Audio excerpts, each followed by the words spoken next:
Much, Chairwoman. Hey, Bob, do you know what the term hyperbolic means? No, can you help me? Yeah, I'm going to show you an example, actually.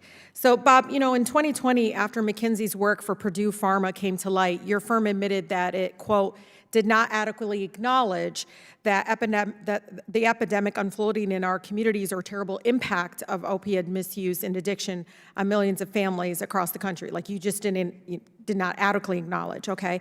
So then the committee, of course, the great work of the committee continued their investigation and found that McKinsey didn't just fail to acknowledge the severity, but behind closed doors, your staff, your team routinely just went through this whole disregarding all the information that was coming very clearly to you all in regarding the mass poisoning in the first place. So I would like to put up an email in 2018, an email where McKinsey's government-facing practice discussed how a senior partner at McKinsey who served opiate manufacturers viewed the situation.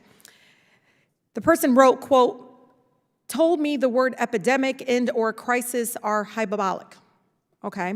So Bob, this, you know, it means marked by language that exaggerates or overstates the truth. So, fair question, Bob. More than 500,000 people in the United States have died of opiate overdoses in 1999. Do you agree, yes or no, that calling 500,000 deaths an epidemic or crisis is hyperbolic? I'm still a little confused on the question. I think y'all said that it was exaggerated to that you literally are saying 500,000 people. That's just an exaggeration. That it's not a crisis to have literally 500,000 people died of opiate overdose. That's what you all said in an email. I've been clear, Congresswoman. Okay, that, we have the email up. We view it as an epidemic. Okay. For 15 years, you all know the strategy of McKinsey, Bob, was routinely used to have sales and marketing representatives targeting doctors who wrote high numbers of prescriptions, and including those that ran so-called pill mills. I mean, to me, that's trafficking, correct?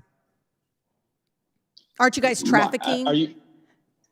I wouldn't say that our work on any aspect of sales and marketing is trafficking. Yeah, I know you all wear suits and everything, and you don't consider yourself drug traffickers, but let me give you some information here.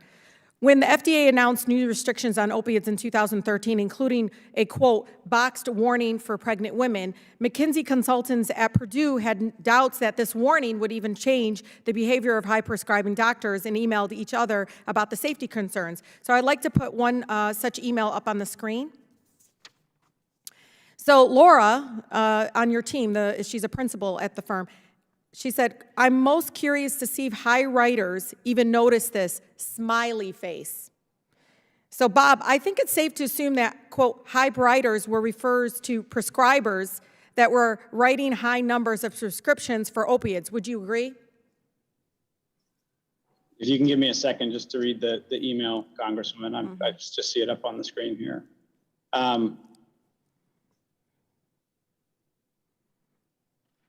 I mean, those were the exact prescribers McKinsey was advising Purdue to target, correct? In order to turbocharge sales?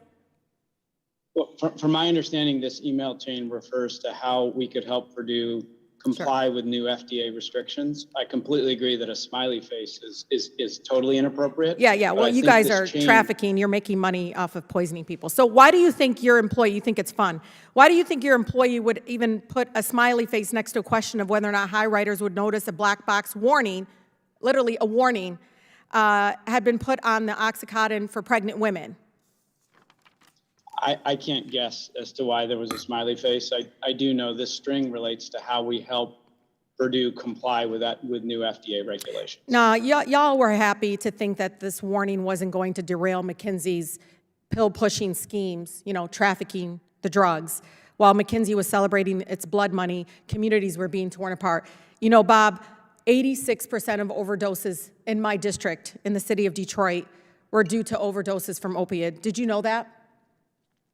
I did not know. Do you know behind that number was a human being, Bob? Do you understand? Like, if anyone could explain me the difference between McKinsey, Big Pharma, opiate cartel, and the organizations of people like Pablo Escobar, I'm all ears. I really am. Y'all may be wearing suits and you may be having these fancy offices, but you're doing the same freaking thing. Thank you so much, I yield. Will the lady yield?